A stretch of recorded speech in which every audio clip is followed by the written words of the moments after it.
Hello, everyone. I think we are live. And first of all, thank you everybody for joining. Today we continue in series of our webinars dedicated to agribusiness, and today we're going to speak about carbon.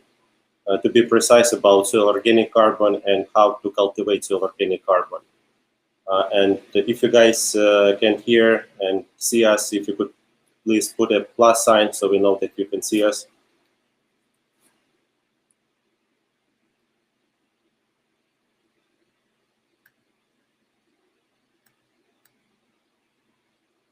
Okay, sounds good. So we know that we are live, and as I mentioned before, the topic of today's webinar is carbonizing soil, and we're gonna speak about carbon. Also, I would like to introduce our guests. We have Andrew Bremner, National Innovation Manager from AgriProve, who is joining our webinar today. Andrew, glad to have you here. Thank you for participating. Yeah, thank you, Yevgenii. I hope everyone can hear me.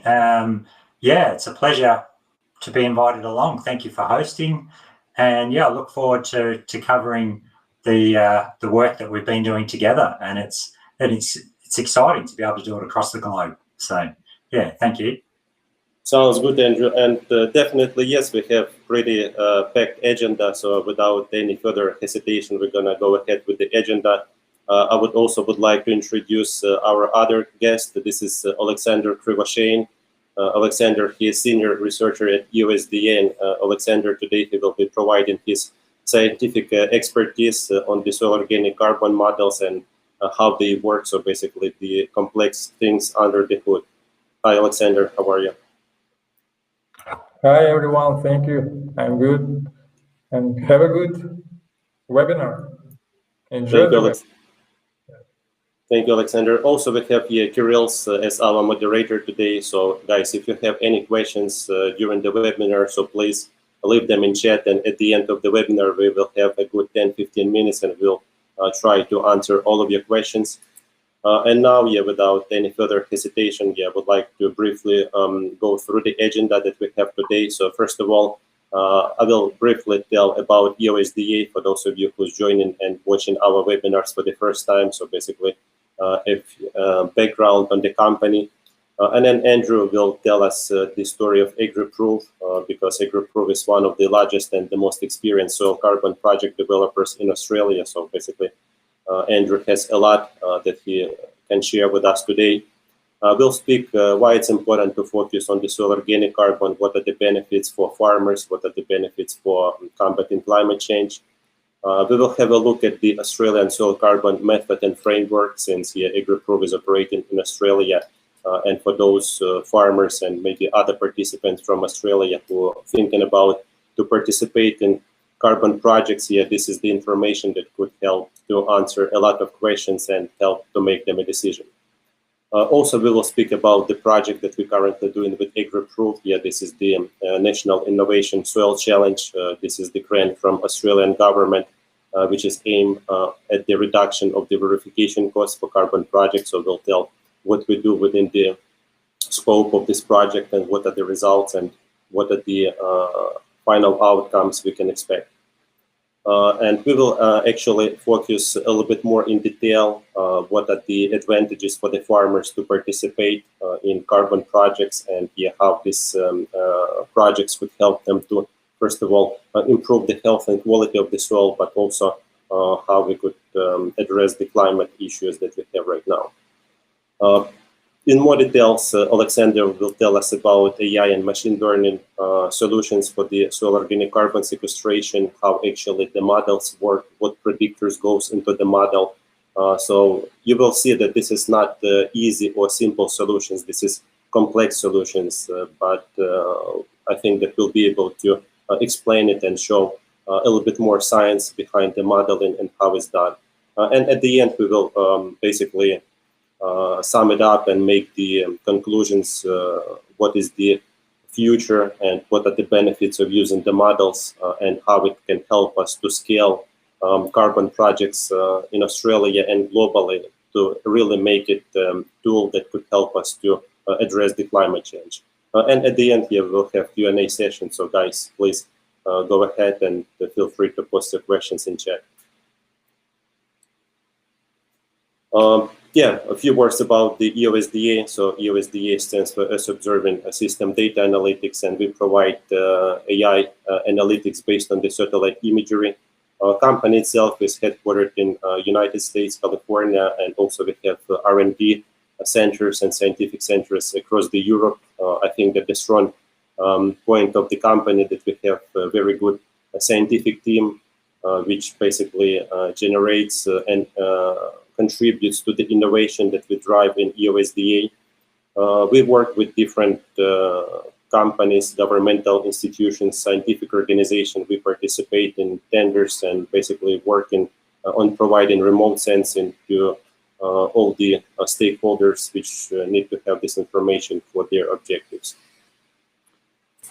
And here you can see actually the involvement of the company. It was founded in 2013 by Dr. Maxim Polakov. In 2015, we have established the foundation for the company.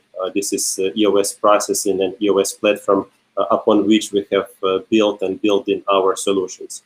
In 2016, we have our first product, Land Viewer, which were released, and this is all-in-one platform where we have access to open source data as well as to multiple high-resolution providers. This data could be get on a fly for any location in the world. Plus, we have analytics, different analytics, which could apply to the imagery. So very cool tool. We have a lot of forestry and GIS specialists who's using the platform. So definitely, I recommend to check it out. In 2017, we have released our flagship product. This is a crop monitoring platform. And since 2017, we keep improving and innovating this platform, adding new functional to make it well-rounded solution, which could be applied not only for monitoring and managing the croplands, but also in this example, and we will tell you a little bit more how it is used in carbon projects. From the latest improvements in the crop monitoring platform, we have disease risk module that we added to the platform for more than 20 diseases, so the platform could predict the diseases. And also we have biophysical yield estimation calculator, which is also available in the platform to give the prediction on the fly for 14 days of the expected yield outcomes. Since 2018 to 2022, we have other unique deep learning models developed in the company, including crop type classification, identification of the field boundaries, development of soil moisture product, as well as yield estimation models, and early development and application SOC and ROC models. In 2022, we also have released forest solutions, including deforestation, reforestation assessment, and recently we developing solution for EUDR policies.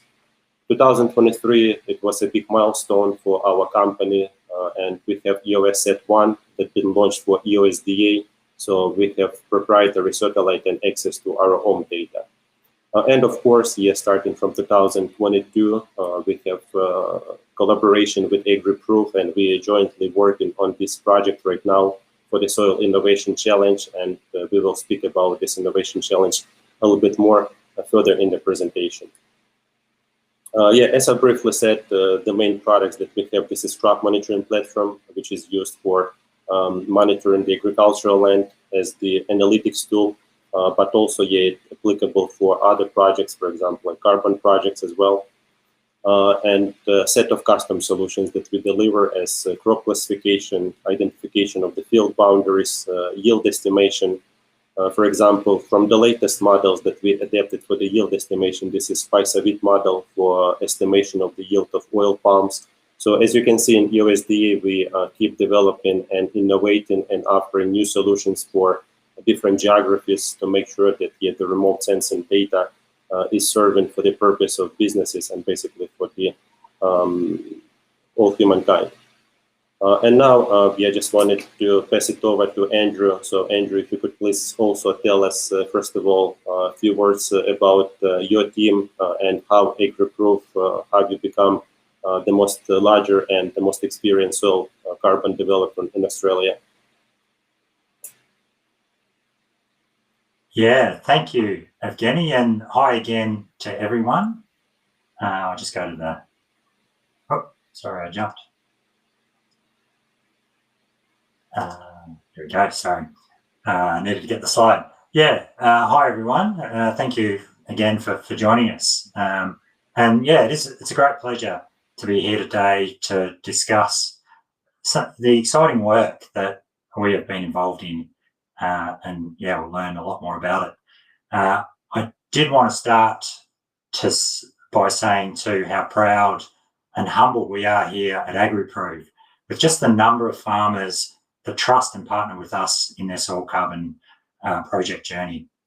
So AgriProve has been in operation since 2018, and since then we have over 700 soil carbon projects registered under the ACU scheme. This represents more than 75% of the active soil carbon projects in Australia. The map on the screen shows the spread of these projects. And as you can see, the red dots are the projects which have been awarded ACUs, or Australian Carbon Credit Units. And there's 8 in total there now. The yellow dots are the projects which have had a measured positive increase and are in the final stages of auditing and review to be awarded ACUs, with a total of 59, actually I think we're a bit over that now, 62 as of this week that are waiting for ACUs. And then the green dots are the remainder of our projects. Those that aren't familiar with Australia, the majority of our farmland is along the eastern seaboard and the western areas of Western Australia. And you can see that reflected by our project locations, with approximately 75% of those are under livestock and grazing operations, and the remaining 25% are under cropping systems. I'd also like to provide a bit more about our team. We are a group of very passionate and highly skilled people, with over 30 in the AgriProve team.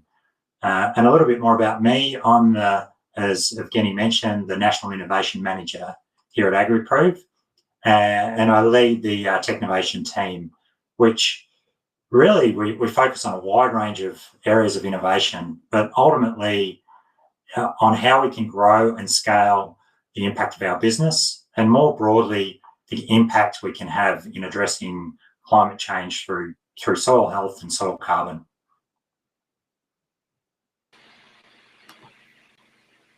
Definitely, Andrew. This is great. I'll provide a bit more too about the history of AgriProve. And so really the genesis of AgriProve was the work and the involvement from a company called Corporate Carbon, where a number of the early soil carbon projects began. From there, a new company, AgriProve, was born in 2018, with really the sole focus on soil carbon. Our founder and CEO was also involved in the development of Australia's first soil carbon method as part of the Australian government-backed Emission Reduction Fund, which is now known as the ACU scheme. We have a bit of a saying at AgriProve, and it's the power of one. And a key milestone on demonstrating really the possible, and one we're very proud of, was the successful measured increase of soil organic carbon and ACUs under the Australian soil carbon method in 2018. And really from there, little things, from little things, big things grow. And we've seen continued engagement of farmers and the broader industry to see the importance of soil as a carbon change solution, as well as promoting more resilient and profitable farming systems. In 2020, we reached over 100 projects in the AgriProve portfolio. And in 2021, the soil carbon method was released, which the 21 method was released, which further advanced the robustness and building more specificity in farm management activities and how to quantify soil organic carbon. And this ultimately added further integrity to the Australian soil carbon credits. This revision of the method also introduced the ability to incorporate modelling into the quantification process, and we'll talk more about that. In 2022, a government initiative was launched with the challenge to reduce the soil carbon measurement costs to under $3 a hectare. And as part of this challenge, AgriProve and EOS were the successful grant recipients of a $9.2 million grant, really to investigate the multi-band SAR and optics as a novel soil carbon measurement technology. And that really allowed AgriProve and EOSDA to continue to develop our partnership, which has continued to flourish. And it's really driven a lot of the work on collaboration of the soil organic carbon model, which we'll cover in more detail. And then in 2024, as I mentioned, we've reached over 700 projects and over 150,000 hectares under soil carbon within the AgriProve group. So really, this is just a small amount to what we see as necessary on our mission to sequester 1 gigaton of CO2 by 2030. And what is really needed as a climate change solution. I think the future is bright and the momentum continues to build. And Andrew, I would like to pause it here maybe just for a brief moment. And as you mentioned before, so the CEO of the company and the founder of the company, Matthew Warnken, he was one who actually at the very beginning participated in developing Australian carbon method. Is it correct? Yeah, Yevgenii, that's correct. So yeah, he was involved very early and was the founder of AgriProve, and has really been a driving force to what we see today. This is actually what I wanted here to point out, that AgriProve, basically you have all this knowledge and wisdom in your team, and basically you, more than everybody else in Australia, could understand what it takes to develop successful carbon project. And speaking about your carbon projects, I know that 2 of your projects recently been awarded carbon credit. So if you could please tell us, and for those audience who's hearing us, what it actually take to develop successful carbon project. How long does it take from the moment that, for example, farmers, you onboard the farmers to the moment of receiving the certificates? Yeah, certainly, Yevgenii, and let's take a look at what it looks like for a couple of example projects, and these ones are the ones that have recently received credits or ACCUs, and how they look on the ground. So I'm showing 2 on the screen here, but I encourage you, people listening in, if they're interested, we've got case studies listed on our website as well. And there's links down there on the screen that you'll see. So a quick snapshot. The first one is the Hausen Carbon Project. It was baselined in April 2022, so that's the first round of sampling. It's a larger property or group of properties. It's 8,000 hectares or about 20,000 acres, and it's located in central Queensland, state of Australia. It's actually near a place called Banana. So people that aren't familiar with Australia, that is a real town name. And they're running a cattle operation consisting of about 3,000 head of cattle with about 900 breeding cows. And their land management strategy has been very much focused on incorporating rotational grazing and proactively matching their stocking rates to carrying capacity. They have also invested in a range of water and fencing improvements to achieve this, as well as grass and legume pasture improvements. And as a result of their work and being part of the soil carbon project, they've received just recently in June 9,214 ACCUs, and they've also achieved beyond net zero carbon intensity. So their sequestering is exceeding their emission levels. The next project shown there is the Lynch Carbon Project, and it's in Willow Creek, South Australia. It's a intergenerational farm running about 100 breeding Angus cows on about 156 hectares.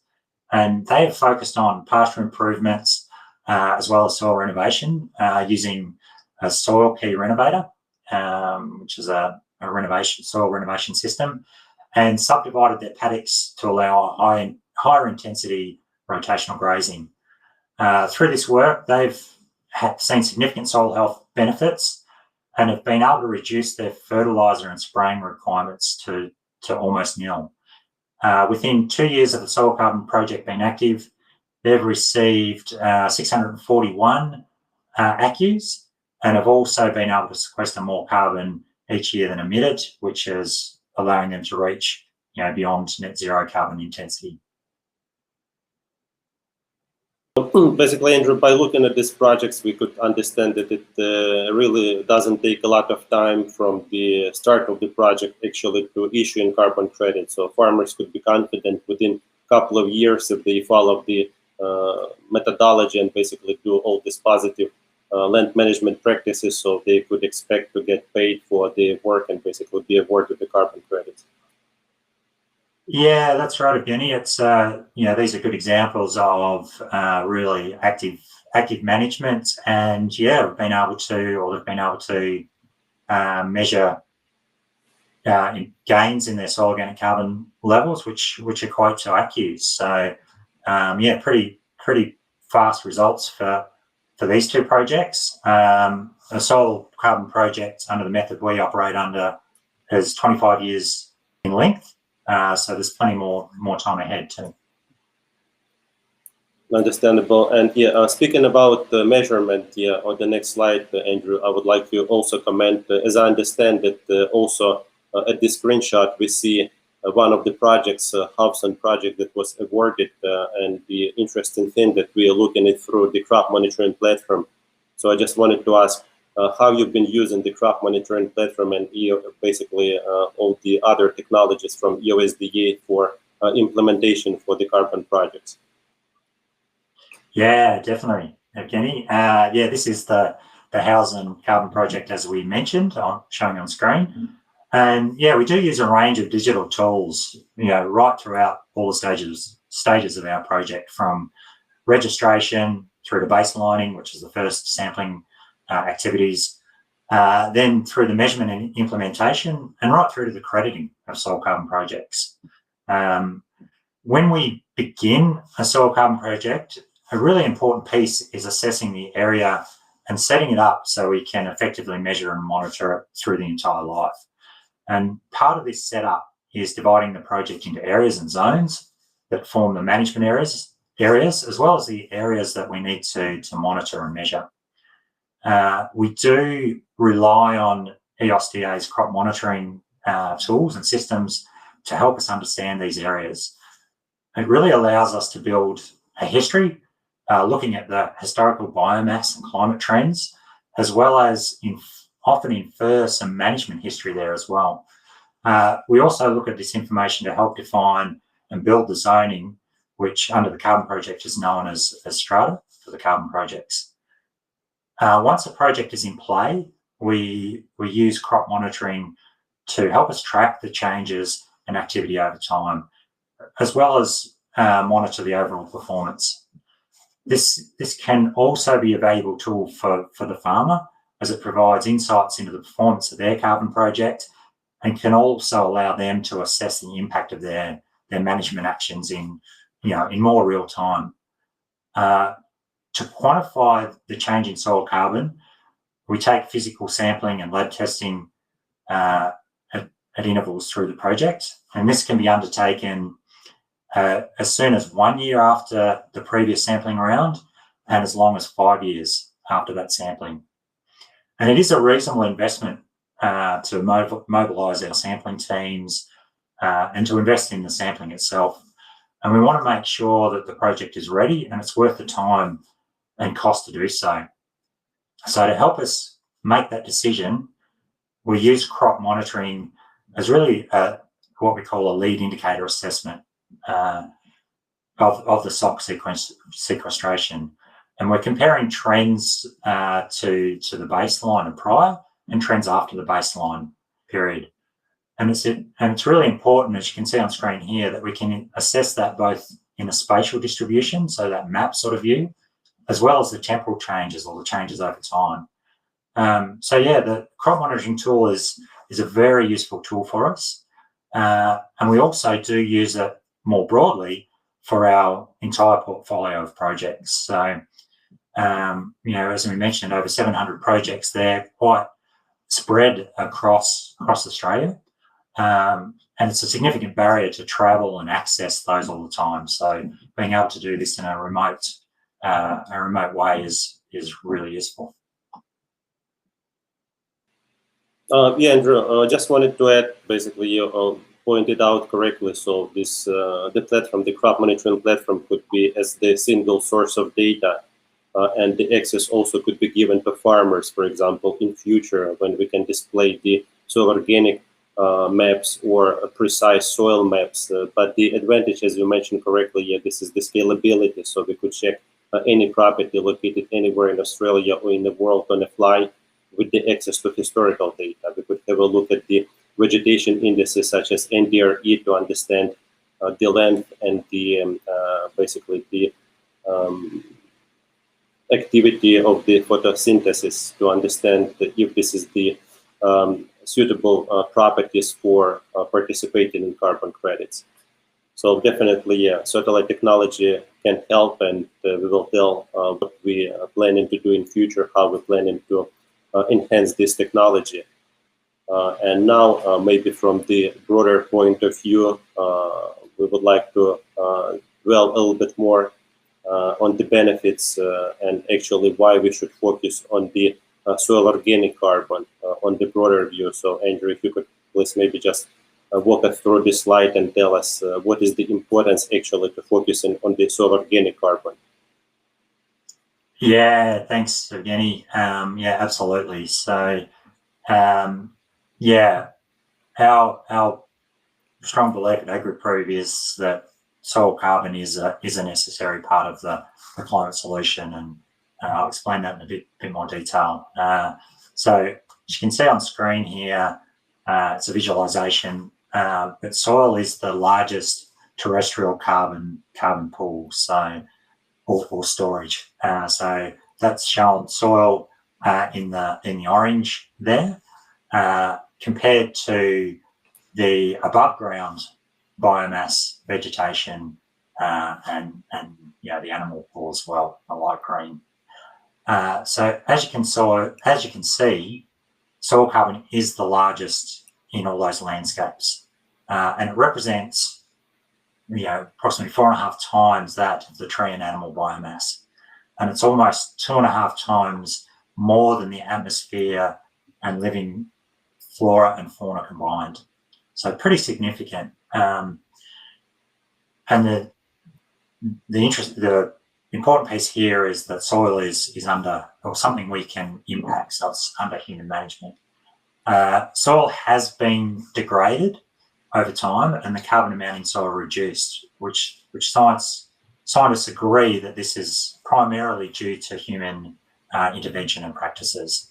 Now, why that is alarming, it also represents a potential solution, with management being the way to be able to reverse this depletion and regenerate our soils. We also see the right management can provide many other benefits as well. So increasing soil carbon in improving soil health also stands to improve many other ecological aspects. So, enriching the biological activity, increasing plant nutrient availability, increasing the water holding capacity and plant available water, and more resilience to drought and flood conditions, as well as healthier ecological habitats, to name a few. When we consider the nutrients from soil that pass to the plants that are grown and the livestock that feed on it, it's pretty easy to see that healthier soils can create healthier food sources as well. So furthermore, more resilient and healthier farming systems are also integral into sustained food security, particularly in the climate that we're really experiencing and observing rapid change. So all that combined for us at AgriProve, when we look at the scale of the challenge to meet the climate change targets, and that's, according to the Paris Agreement, to limit global warming to under 1.5 degrees, we see it'll be necessary to reduce emissions and also sequester carbon. And to sequester the required carbon, soil carbon is not only an important carbon sink, but in fact it is really a necessary, where the amount of carbon needed to remove from the atmosphere will need soil in that solution. So it really is it's a must be part of the solution if we are to achieve global warming targets. Andrew, cannot agree with you more.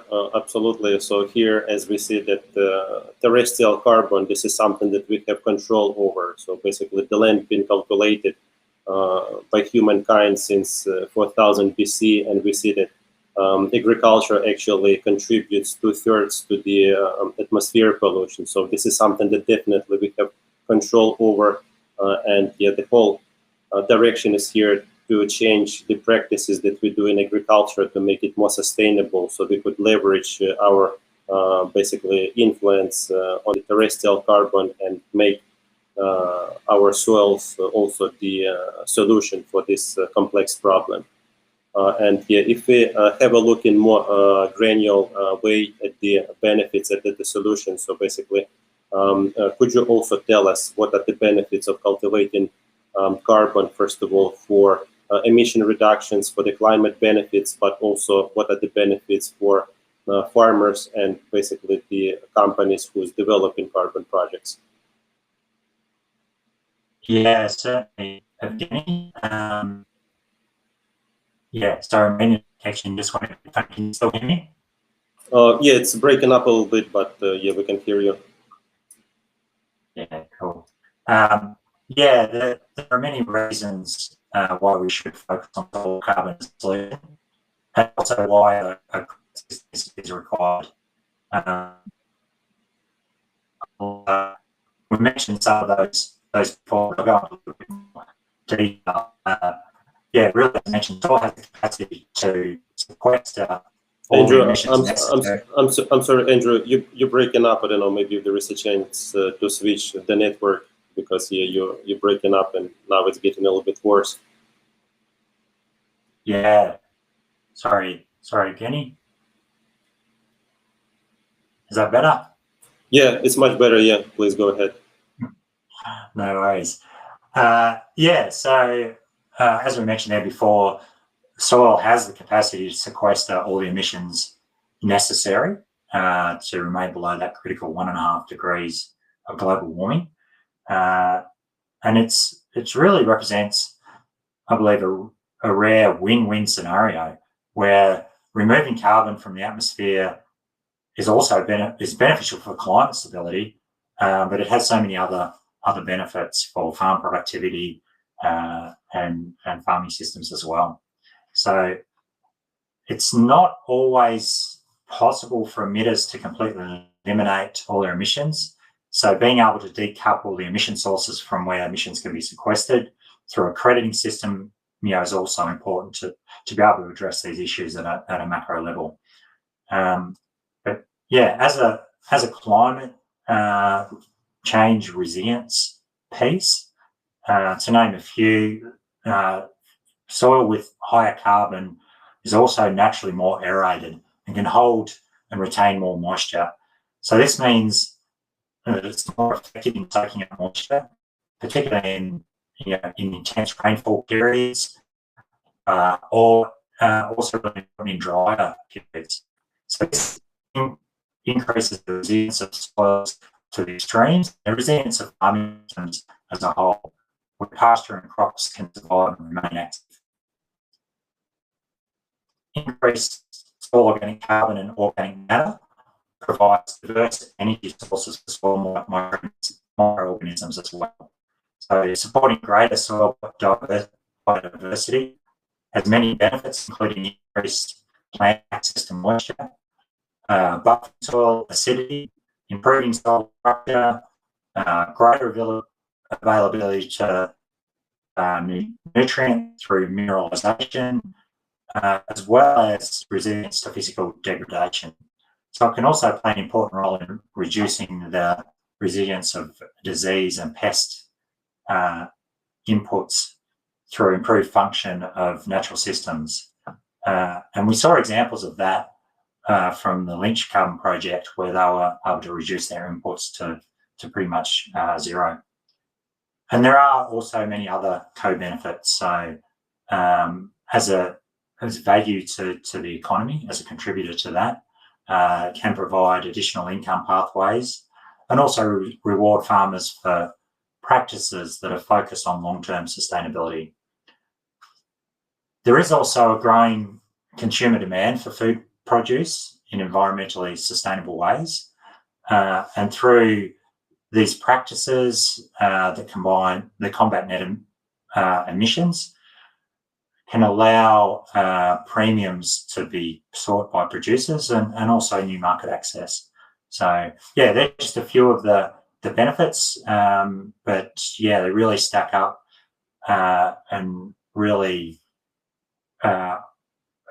soil carbon is such a great opportunity, we believe, for all these reasons. Yes, Andrew, and as we can see, so the cultivation of soil carbon, first of all, for the farmers, it could be additional stream of income, and I think more important, so by doing all these beneficial practices, actually farmers could enhance the health of the soil, and thus at the end increase the yields that they could get from their farms. And also we know that not all the methodologies, not all the protocols are the same, and also not all the carbon credits are created equal. And we understand there is, like a large variety of the approaches, and also the methodologies that could be applied to the carbon projects. And at this screen, I just wanted to ask you if you could tell us about the Australian carbon method. As I understand, so this is a regulated market in Australia, controlled by the Australian government. So, and the methodology and the bar for the carbon project in Australia is probably higher than if we compare it to other projects. So, Andrew, if you could tell us what are the differences and what are the advantages of the carbon methodology that you do in Australia? Yeah, good question, Yevgenii. And yeah, you are correct that it's a compliance market under the Australian government. And yeah, we're most familiar with the Australian soil carbon method, but there are many other methods and frameworks around the globe. So since the Paris Agreement in 2015, there have been quite a number of carbon markets evolve, both at a national and subnational level. And most of these are voluntary-based markets. A recent review, and what we're showing on screen, was conducted by an independent non-for-profit group called Carbon Plan. And their goal is improving the transparency and scientific integrity of climate solutions. And they assessed soil carbon protocols across the globe. And if you're interested to find out more information, you can. There's a link at the bottom of the screen there, or you can search Carbon Plan, and you should be able to find it. And the Australian carbon method is a measurement-based approach that requires physical soil sampling, and it seeks to drive accuracy in measurement, validate really genuine abatement, and provide high integrity credits. So while operating in a high integrity framework is ultimately beneficial for the market, for those that generate the credits, though, through sequestration, and those that trade and purchase credits as well, it does pose some challenges, and we'll talk more about that. Particularly with being a physical sampling based system, it can create more cost to sample that. So it does require careful consideration to achieve really cost-efficient measurement and also to be able to achieve it at scale. It's a challenge that AgriProve we gladly accept and continue to work in this framework. But yeah, the Australian soil carbon method was ranked the highest across the globe for rigour and integrity. So yeah, we can see that this is one of the most, I would say, strict and methodologies which has the highest bar. And also, if we're speaking about the carbon method itself, maybe for those for the audience who's watching us from Australia, for those farmers who are thinking about to participate in the carbon credits, Andrew. So could you tell us about the rules of the carbon methodology according to which the projects are done in Australia? Yeah, it is probably good to understand some more of the specifics there. So as I mentioned, the method is primarily a measurement-based method, and the first soil carbon method was released in 2014, which is 10 years ago now, and since then it's been revised in 2018 and 2021. It does, so as I mentioned, it is a measurement-based model, but it does have provision for some measure model approaches as well. And that's important as we talk more about the SOC model and how that fits in. An important part of the design is to promote practice change that creates increase in SOC over time. It is for agricultural land, and the land must remain in active ag production. So there's some key points. There are a number of eligible activities that can be implemented, and they must be new activities or materially different for that area. So that's to ensure that it is practices and things that are being introduced rather than what was going to happen anyway. And so SOC is measured directly through field collected samples. And from there, I want to talk about how the projects are broken down and how they operated. And again, this is as we look to how a model can help us. It's important to understand some of these key pieces. So, a carbon project is divided into what's known as carbon estimation areas, or CEAs, and that's the level where the SOC or carbon stock is calculated for each of those areas to give the total carbon stock for the project. And to measure SOC at these levels, at the CEA, it's broken into 3 strata, or a minimum of 3 strata. And from there, samples are taken in each of those strata. And again, there's a minimum of 3 samples in that strata area. The interesting piece here is that the sample locations are randomized within that strata. And that's really to avoid the possibility of focusing on a known sample location and not carrying out those activities across the whole area. Those samples are collected and they're measured in a NADA-approved lab, and SOC percentage is measured through a loss of ignition type testing. And then all these samples are used to estimate the soil carbon per strata. And a confidence deduction is applied according to the variance of results of these samples. So if samples are close in value, then there's a high confidence that they accurately represent the SOC amount for that overall stratum. The strata SOC levels are combined, then take into account the sample variance to calculate the mean SOC level for the CEA. So when a project begins, we do a baselining sampling round, and the change in SOC is then found after another sampling round, and it's the difference between those two measurements gives you the change in SOC. And ACCUs can be awarded on change of SOC after a number of other discounts that consider permanency and the possibility of reversal are applied. As I mentioned before, the subsequent sampling rounds can be conducted as early as 1 year and as long as 5 years after the previous sampling round.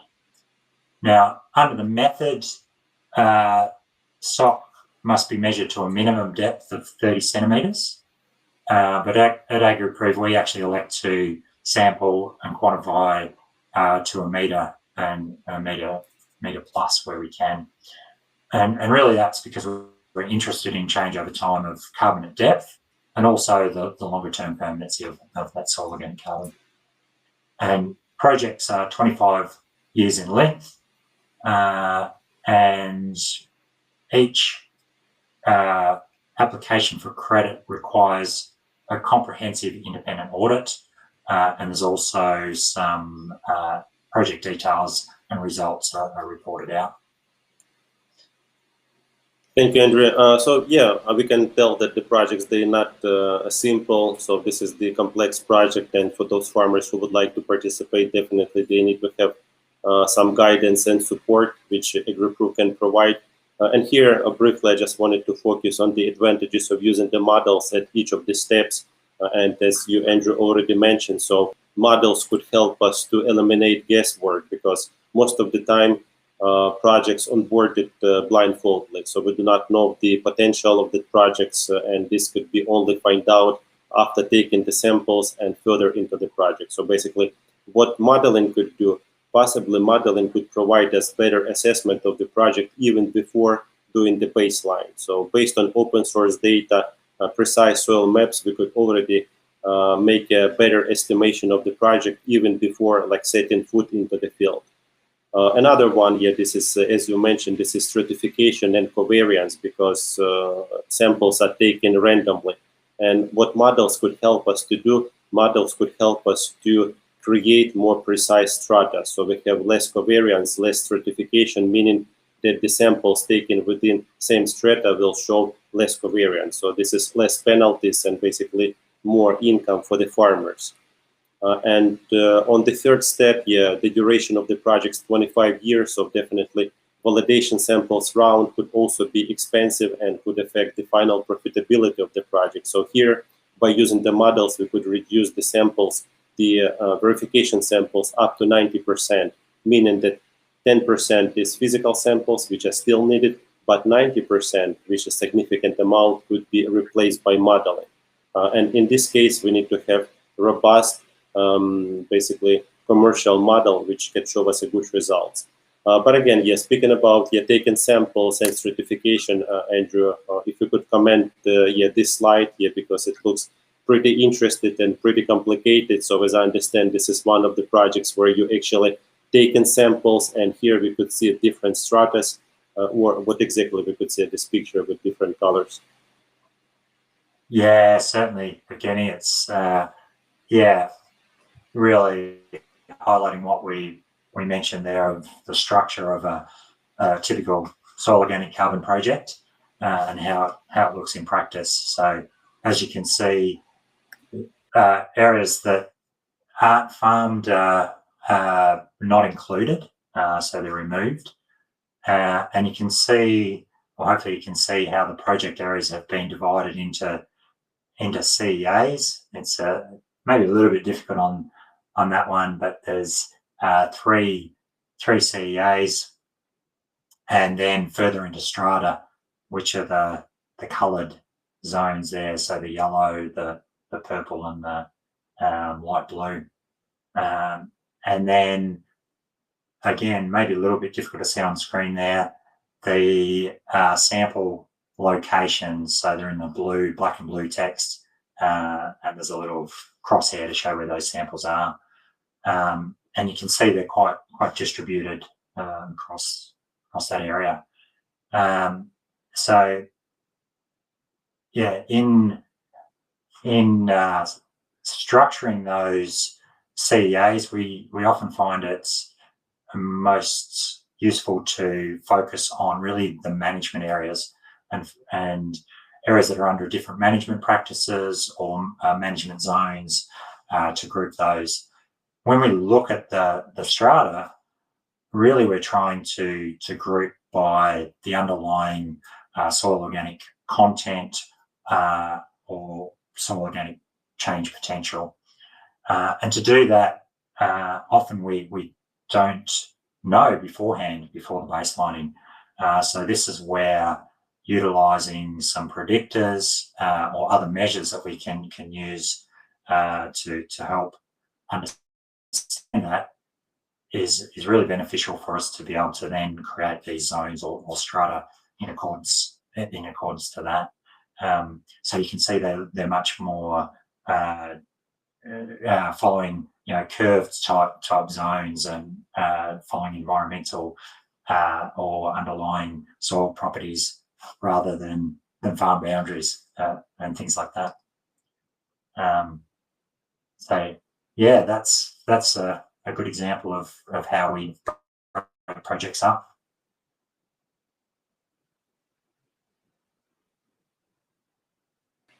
Thank you, Andrew. And now, actually, we would like to switch to what we're doing jointly about the National Innovation Challenge and how AgriProve and EOSDA, by combining our knowledge and also experience and access to the ground data, as well as satellite technology, how we actually contribute to the goal of the National Innovation Challenge. This is the reduction of the cost for validation. So, Andrew, if you could tell us, like, what basically the contribution from AgriProve and how we jointly contribute to, I would say, innovation and basically breakthrough for development of this new technology.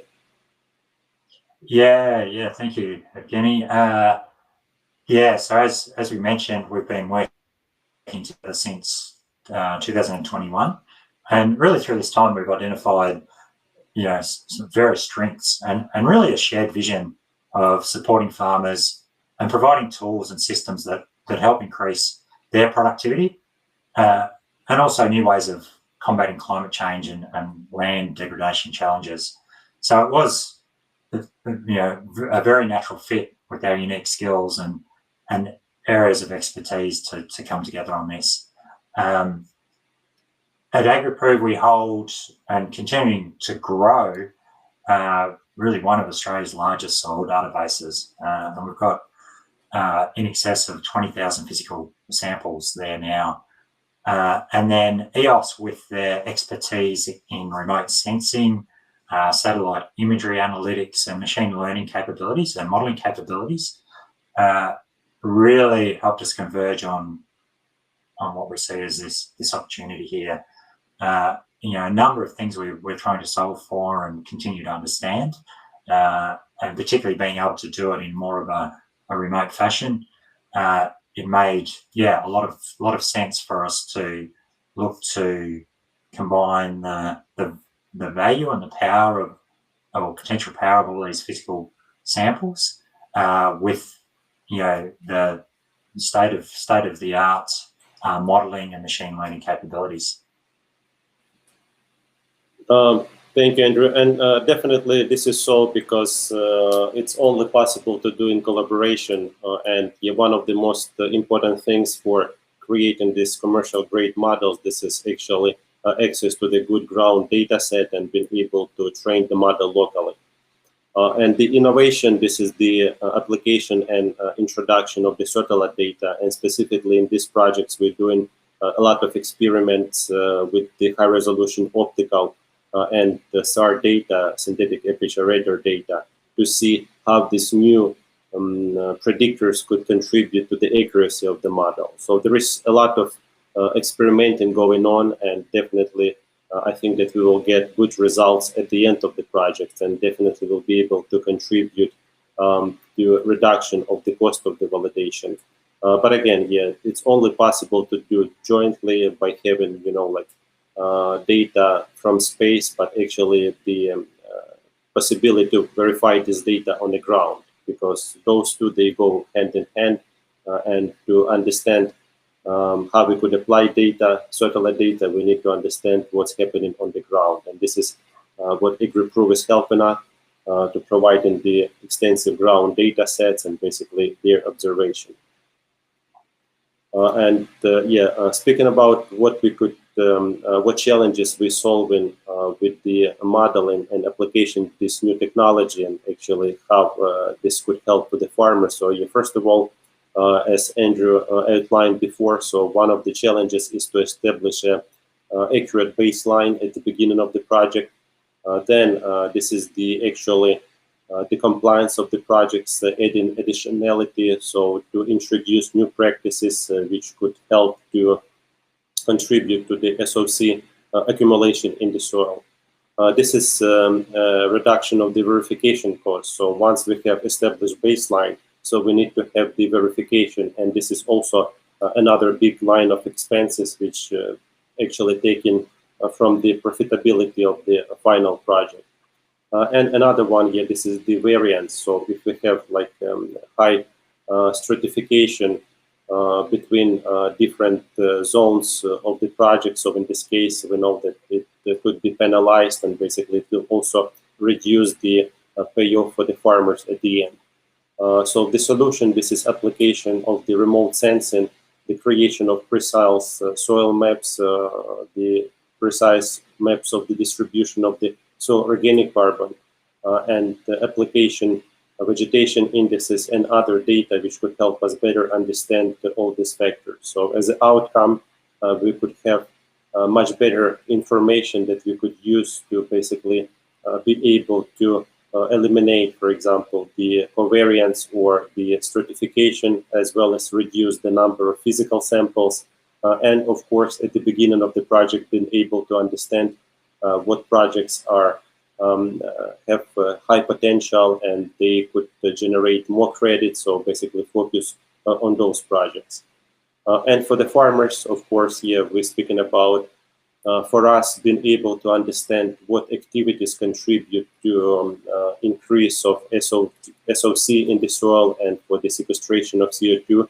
So basically, by getting more and more feedback from the actual activities done on the farms, either it's pasture or croplands, we could provide better recommendations to the farmers based on the results of the models and physical samples, what activities are working. So the platform, crop monitoring platform, which will eventually comprise the SOC model, could be as a decision tool, which could be shared with the farmers. So that would be like the platform connecting AgriProve and the farmers and exchange of the information. Also, the models will help to reduce the barrier to entry the project. So basically, lowering the cost of sampling, it will allow more farmers to participate, and basically this is what we're trying to achieve. We're trying to achieve scalability, because by having few projects not gonna affect the climate change. We need more and more farmers and landowners to basically contribute to this and adopt and become cultivating carbon. Another one, this is the possibility of us better understanding the levels of biomass by using the models and maybe providing more advisory to the grazing management guidance to tell when the lot of land should be grazed, how much time it should be given for rest, for restoration, and so on. And another big one, this is increasing the frequency of crediting. So from the previous example, we could see that, for example, Hobson project, it was credited after 2 years. But if we know, if we have the precise model, and this model could precisely tell us that, for example, we already have significant increase in the content of SOC over 1 year.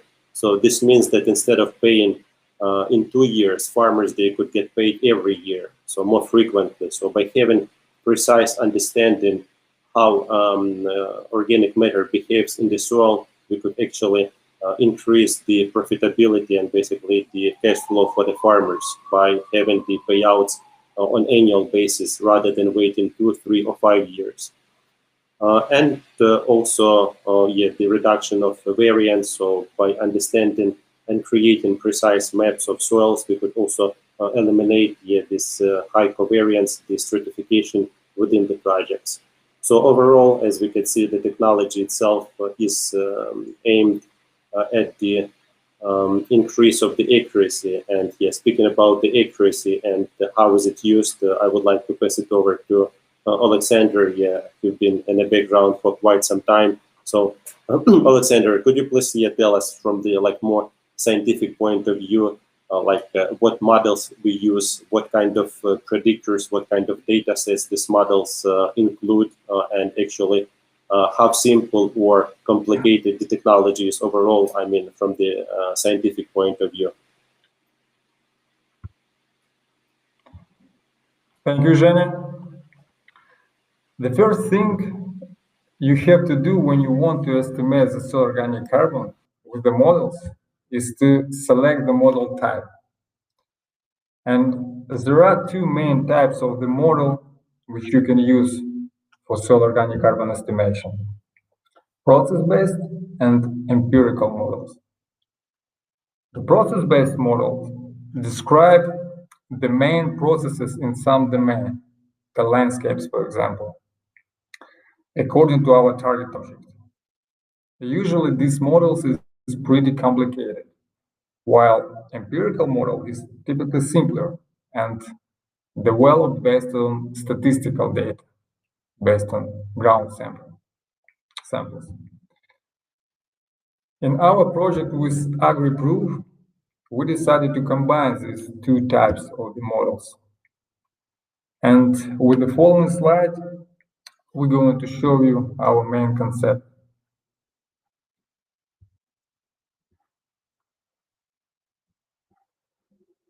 On this slide, you can see our main core of soil organic carbon prediction in the next 5 years, based on two scenarios: business as usual and sustainable soil management, with some additionality, as you know.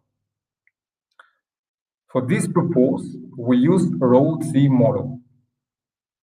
On the left side of this slide, you can see the main input data for ROAD-C model: the management, some weather parameters, soil parameters, soil clay, for example, and of course, the initial soil organic carbon content. And this one of the main input parameters should be clarified as best as possible, because the quality of the model results in the future directly depends on this initial soil organic carbon content.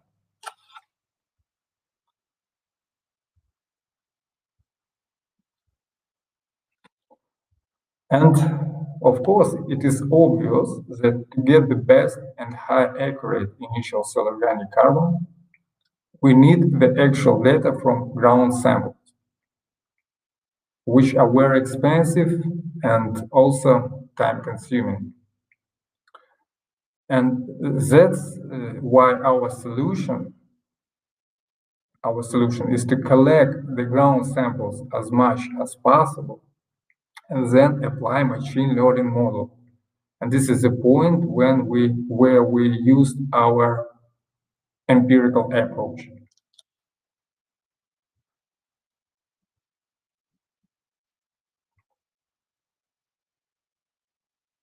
And someone can ask us, why don't you use the open source data of initial soil organic carbon content? And with this slide, we give the answer. Here are the results of comparison between soil organic carbon initial got from ground samples in laboratory and soil organic carbon data from open sources. And as you can see, there is pretty much difference, which can lead to high uncertainty of prediction. So that is why we emphasize our efforts to build solid and reliable machine learning model to clarify the initial soil organic carbon content.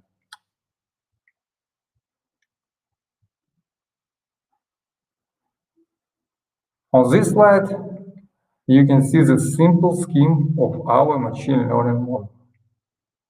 As any machine learning model for regression task, it has the predictors and target variable. Our target variable is soil organic carbon content. initial soil organic carbon content. And our predictors consist from 4 different types. Predictors based on digital elevation map, satellite-based predictors, soil predictors, and climate predictors. And with the following slides, we show you some examples of these predictors.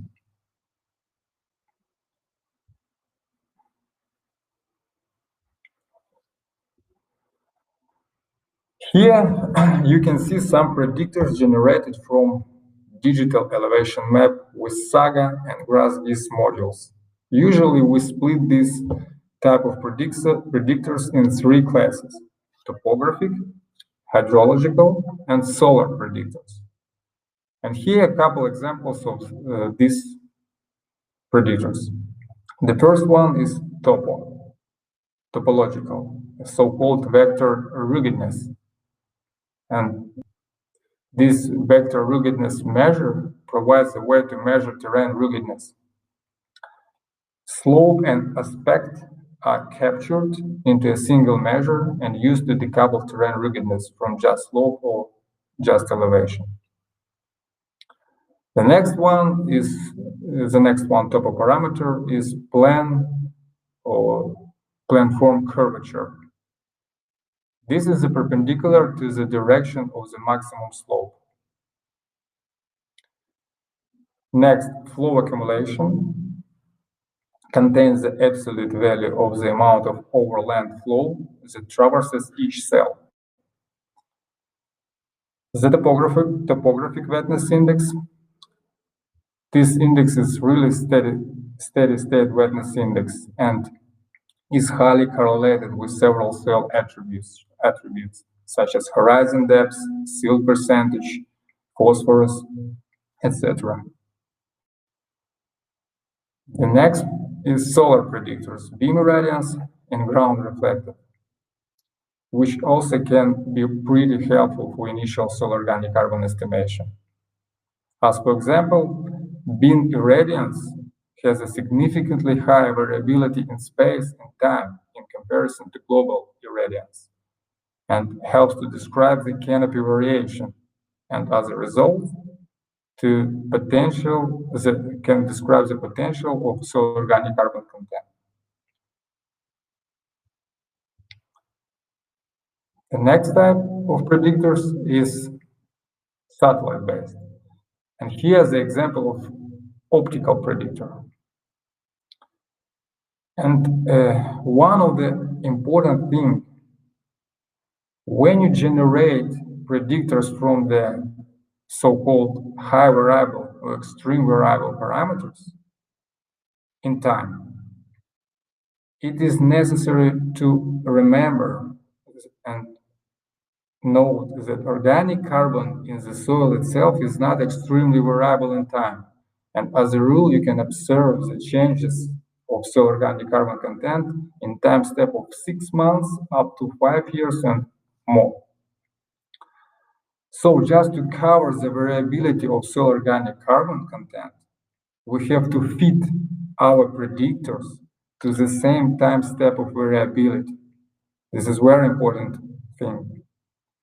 In this example, to create optical predictor in the correct way, based on vegetation index, NDRE for example, we take the maximum value per each year of at least 3 or 5 years period prior to ground sampling and average these maximum values. In such approach, we align our predictors with temporal variability of soil organic carbon content.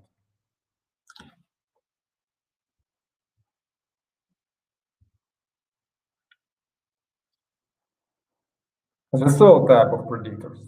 For this type of predictors, we use different soil properties as well as soil type. And based on FAO soil classification map, the territory of Australia covered with 40 types of soil. On this slide, with green color selected the most widespread soil types, which cover more than 85% of territory of Australia. And to clarify some soil parameters, we also use simple linear regression based on ground samples and open source data.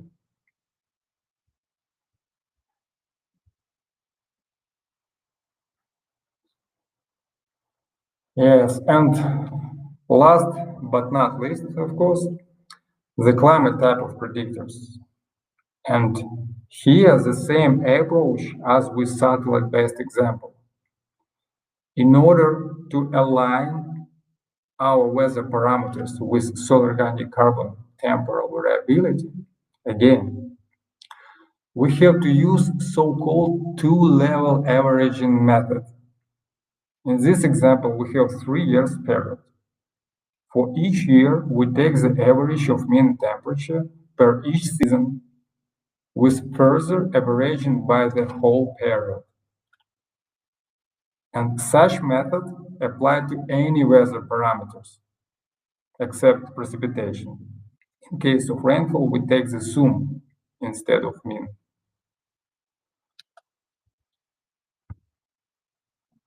So, and this is it from my side.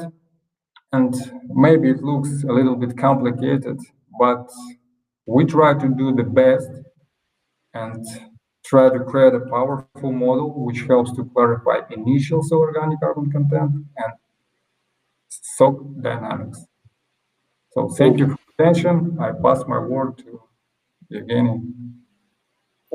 Thank you, Oleksandr. And it does look a little bit complicated. That's why we need you, we need scientists to be able to assist us here with these complex models. Because, yeah, the problem that we have, the challenge that we have is not simple, it's complex. So the solution also cannot be simple.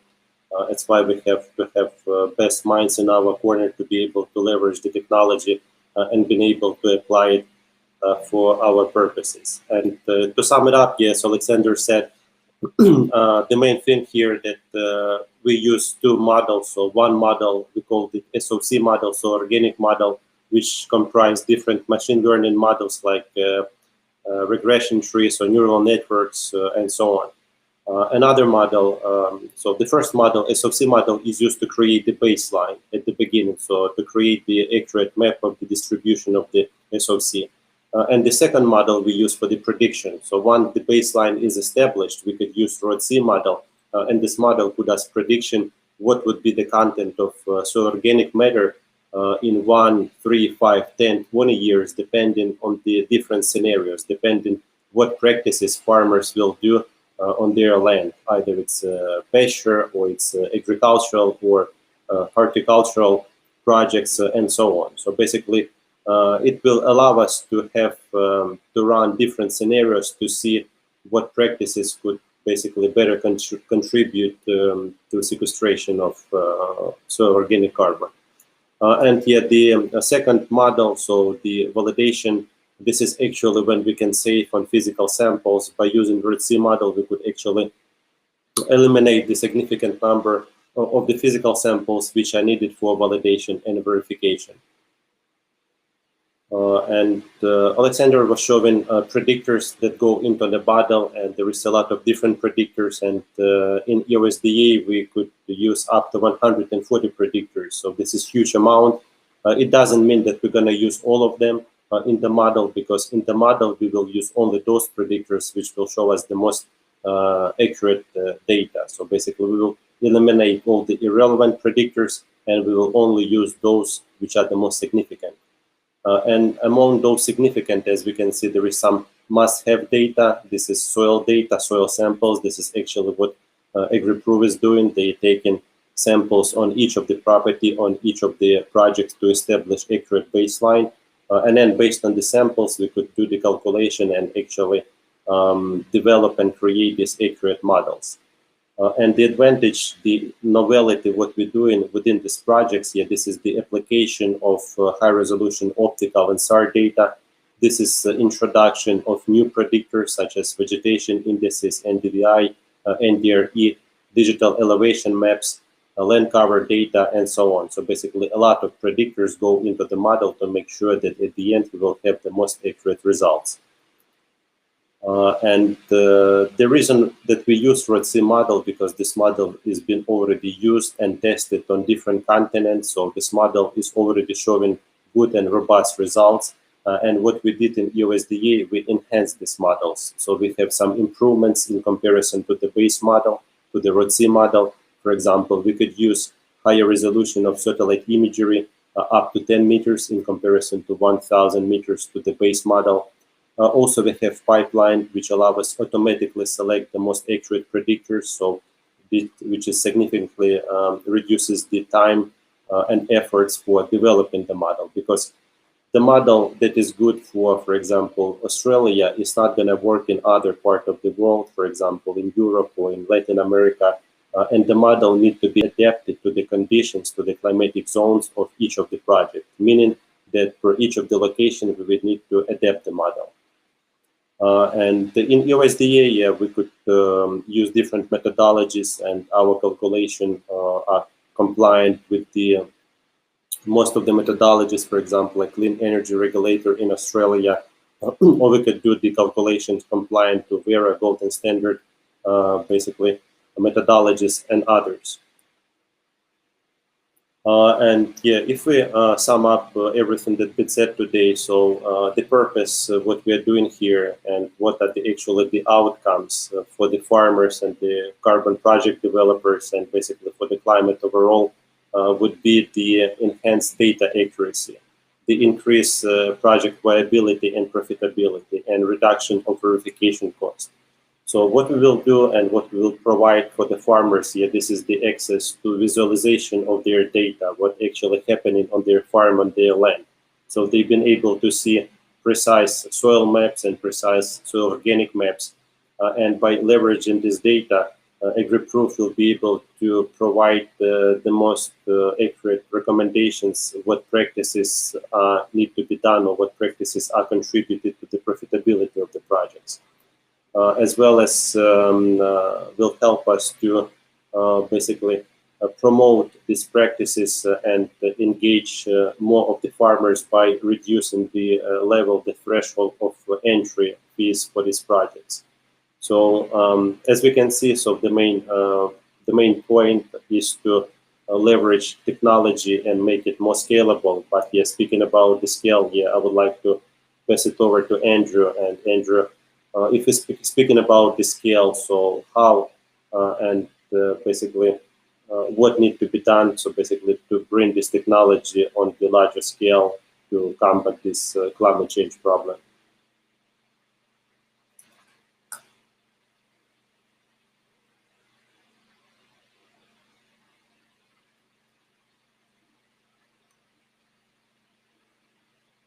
Yeah, Andrew, you are muted. Yeah, I see that you're carrying on.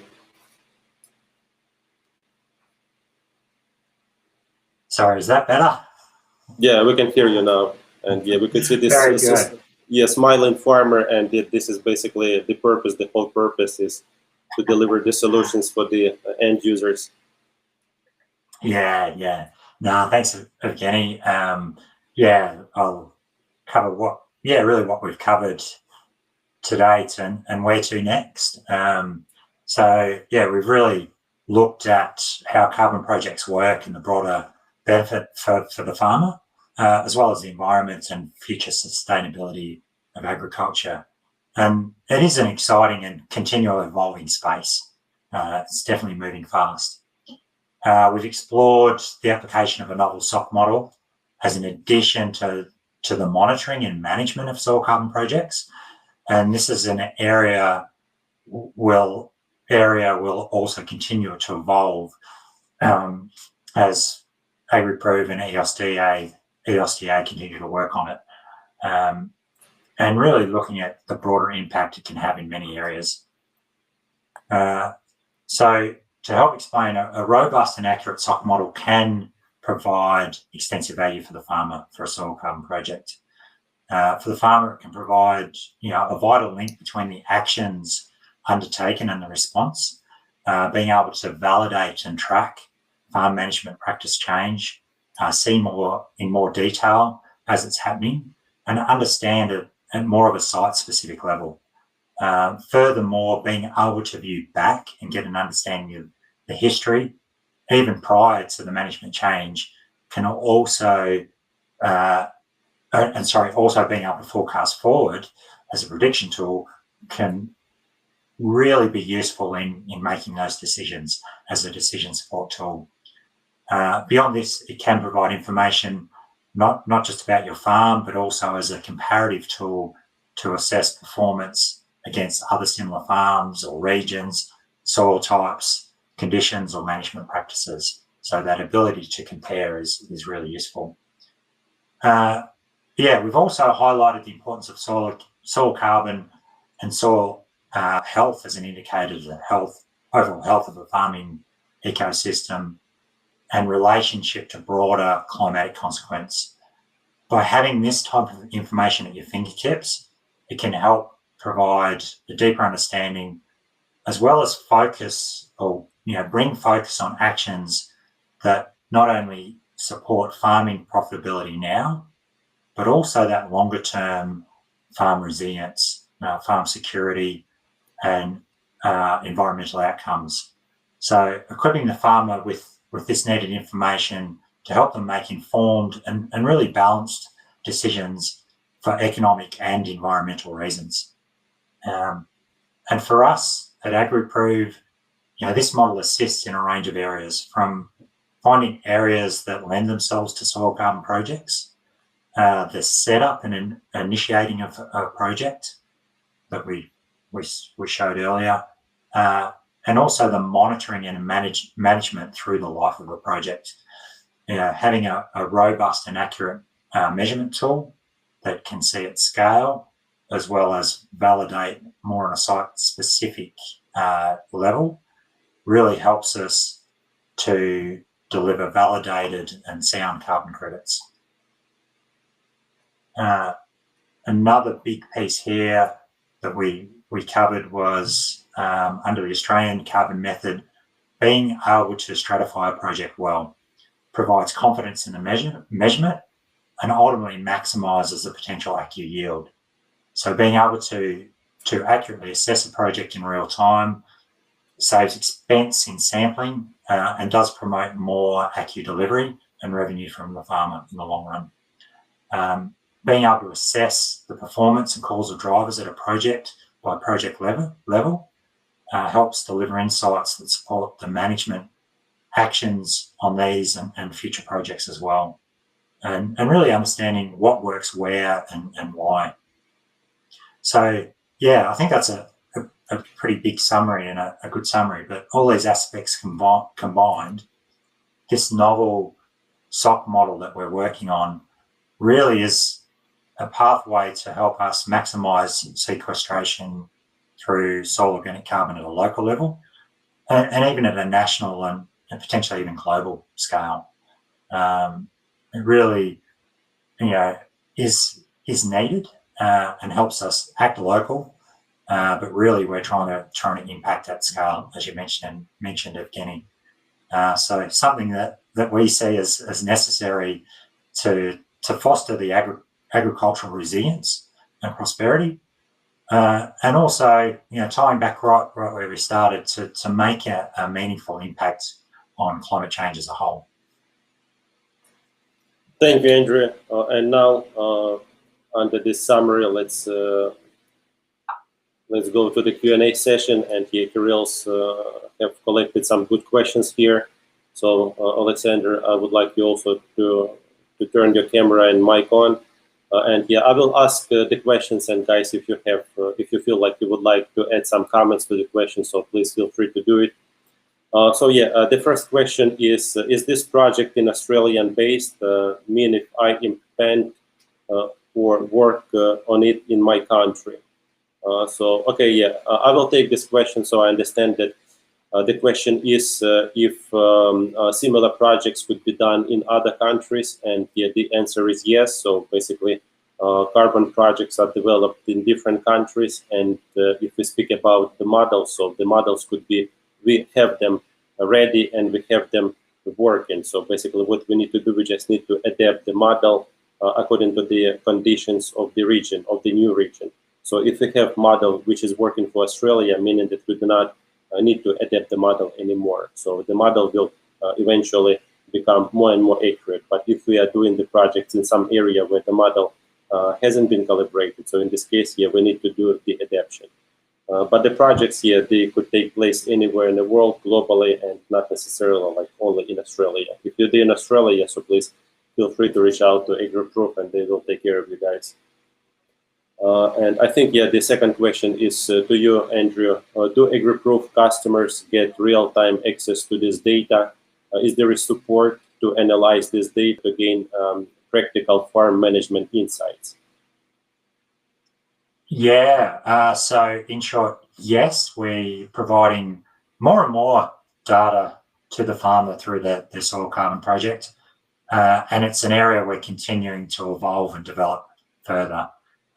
So, yeah, anyone out there that's interested in a Soil Carbon project, please reach out to us and we can take them through more of those pieces. And also jump on our website and you'll see some of those pieces as well. So this SOC model in, what we've talked about today in more specifics is something that we're primarily using to set up our projects and the internal work. And we're building out now. So yeah, please stay tuned to provide it in various forms and tools and systems that will allow the farmer to access and use as part of their Soil Carbon project as well. Thank you, Andrew. And yeah, the third question is also for you. Do PhD students have a chance to do their research project in collaboration with AgriProve? Yeah, great question. Yeah, please reach out to us. We're doing research in a number of areas. So yeah, depending on your field of expertise and interest, yeah, there could be a fit. So please jump on our website or reach out to us. The details will be coming up next, and get in contact. Thank you. And the fourth question, yeah, I think it's a broad question. So Andrew, I will ask you to comment as well, and I will comment this question as well. So the question is, what sort of industries or background of individuals would you consider to partner and collaborate with? So basically, as I understand, Andrew, what stakeholders AgriProve is open to work with? Yeah, I mean, from a actual delivery point, we are a Soil Carbon project developer, and that's projects that are in the agricultural space.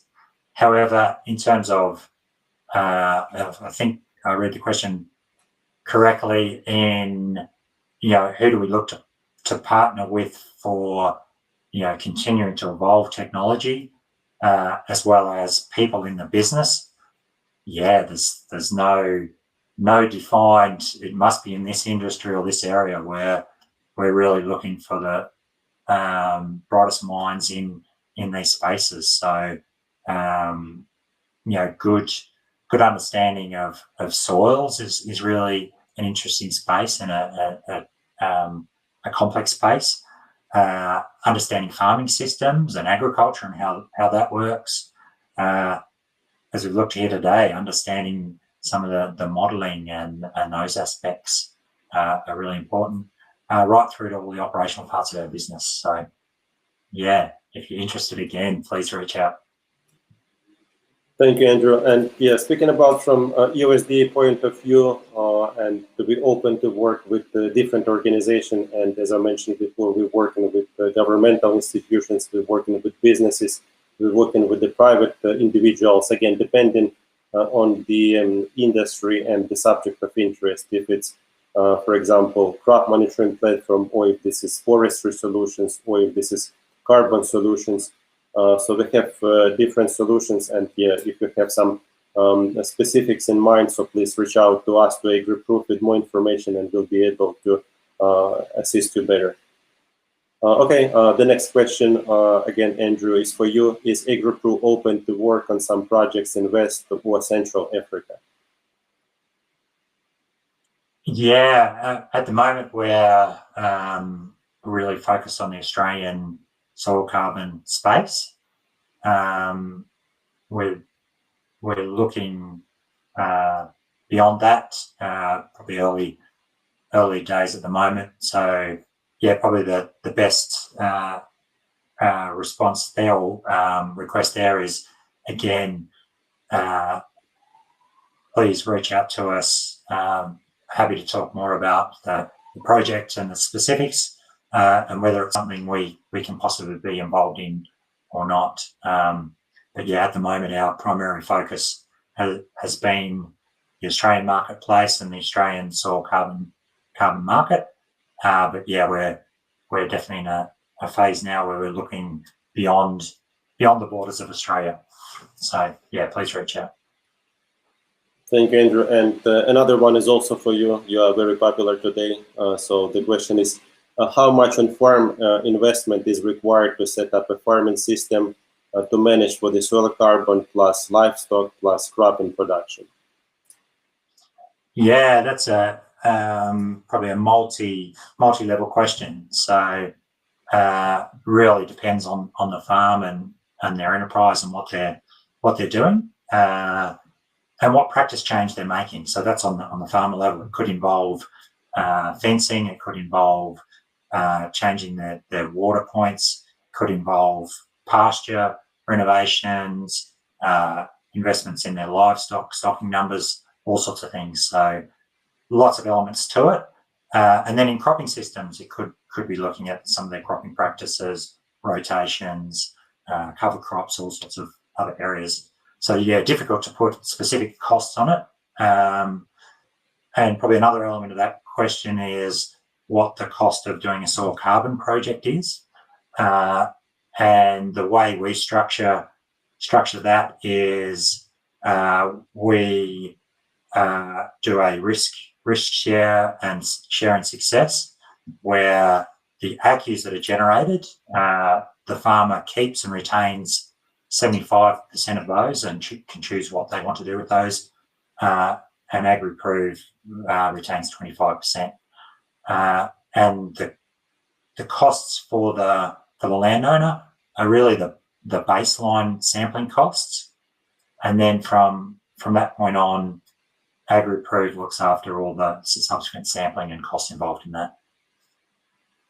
Thank you, Andrew. So guys, if you have maybe specific questions and would like to understand the options of participating in carbon projects, please feel free to reach out to AgriProve, Andrew, and they will be able in more detail to explain you about the basically how it works and what is the roadmap for the projects overall. So yeah, the next questions, are there any challenges you may have faced when transitioning to carbonization soil practices and dealing with the change, whether with farmers or from your innovative approach? So I think, Andrew, maybe you could also comment on this if we're speaking about carbonizing soils practices and basically dealing with the change, whether with the farmers or from the innovative approach. Yeah. The structure here is really the land is under management by the farmer. So really it's their choice on what they implement on their farm and how they go about it. We definitely see a range of approaches and ideas and ways of doing it, and a range of appetite for technology and for practice change and things like that. I must admit, from the people that we've seen engage in soil carbon projects, the farmers, they are quite a creative and naturally innovative bunch. And they're always looking at new ideas and challenging the status quo. And yeah, I don't think anyone has all the answers, and that's why it's great to work collaboratively and really learn from each other and continue to evolve these approaches and practices. And also what is really important here is the data is as we continue to grow the portfolio of projects across different areas, where and again, we're on the earlier parts of this, but we continue to be able to see more trends and gain insights into the different conditions and the requirements and what really works to sequester carbon. So.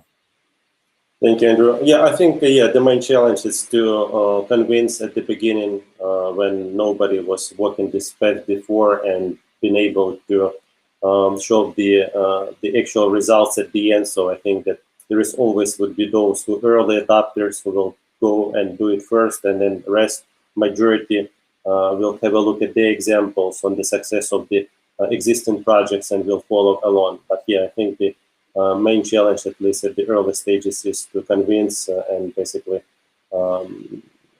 have farmers to participate and actually see it through. And yeah, the next question is for Oleksandr. So the question is, how have different crops sort of responded to the soil carbonization in various climate conditions? So basically, as I understand it, so like what is the response of different type of crops in different various conditions for absorbing CO2 and sequestration organic matter? If you could, Oleksandr, comment it, please. Yes, thank you for the questions. First of all, the wet climate is always more favorable to the soil organic carbon increasing. So if we talk about climate condition, it's always the wet climate is better for soil carbonization.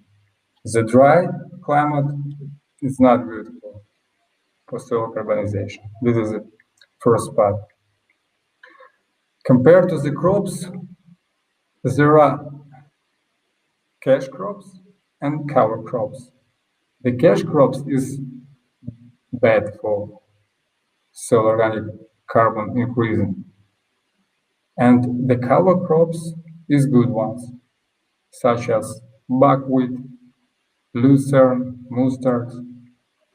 They increase the soil organic carbon, increase the carbon in the soil. So. Thank you, Oleksandr. So yeah, I mean, from your answer, we could once again see that cultivating of cover crops is really important, like one of the practices which contributes. And also, Andrew, maybe specifically for Australia, like what are the major crops that, for example, you have your the farmers that you are working with cultivating, and basically if there is some that better contribute to the sequestration. Yeah. I'm not sure I can comment on crop types, but you can definitely talk about some practices and some trends that we're seeing. Yeah, it's interesting. We haven't, one of the big, the big expectations, or what the earlier science suggested is that, to like Oleksandr has suggested, that higher rainfall would equal higher sequestration. We haven't seen that play out so far in Australia. It hasn't been that tight a correlation. There's definitely some correlation there, but not a tight direct correlation. We really investigated earlier on more.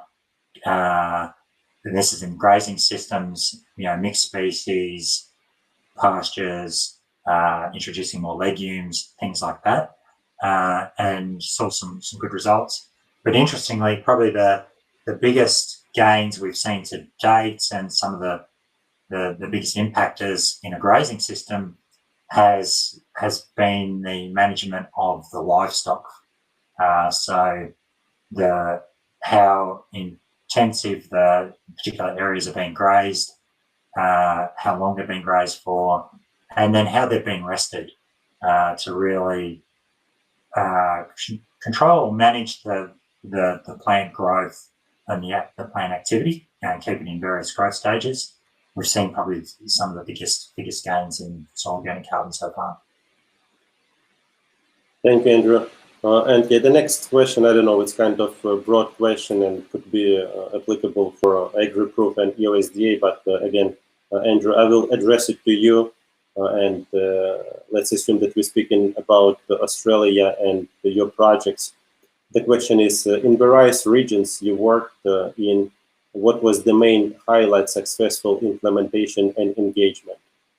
So if we're speaking about Australia and basically projects that you've done, and I will turn back the map on to highlight the projects that you have. So if you could comment, like what regions and what is the level of success in different regions? Yeah. As you can see, we've got a lot down the eastern coast of Australia, and there it does follow the soil, the soil types of the agricultural production areas. But as you can see, we've got pretty good spread across a number of those regions. So it's probably difficult to call out one particular region. We definitely see clusters of farmers and activities, and I think it's that a community around it. You get one farmer that will start a soil carbon project, and they're talking to their farming friends, farming colleagues, and they tend to work well in a group. So we do see various clusters. In terms of success on projects to date, you can see where the projects in the red dots where we've created ACCUs, as well as the yellow dots, ones that we've calculated and measured increase and just going through the final stages, are pretty well spread as well. So yeah, we've had, I would say, pretty good broad spread success today. Thank you, Andrew.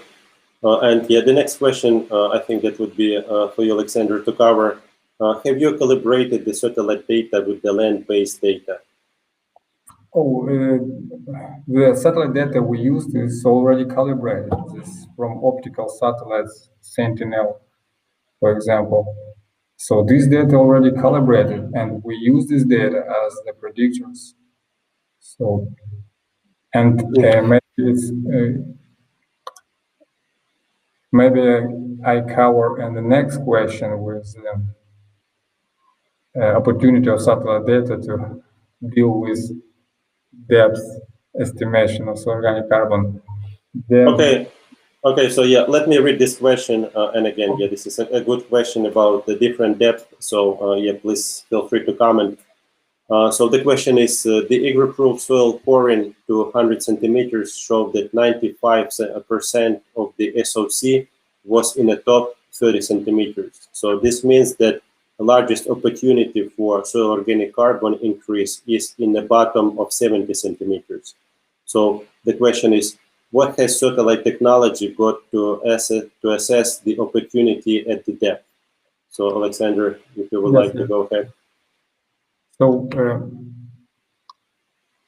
first of all, what I want to say is that we cannot use satellite data directly to measure the soil organic carbon, of course, but we can estimate soil organic carbon indirectly through the biomass, and that's why when we create the optical predictor, we use a long period, and as a basis, we use some vegetation indices, and we see where the vegetation indices have a high value along with some big time period. So potentially it's lead to what does it mean, high value of vegetation indices? It means that the above ground biomass is also high.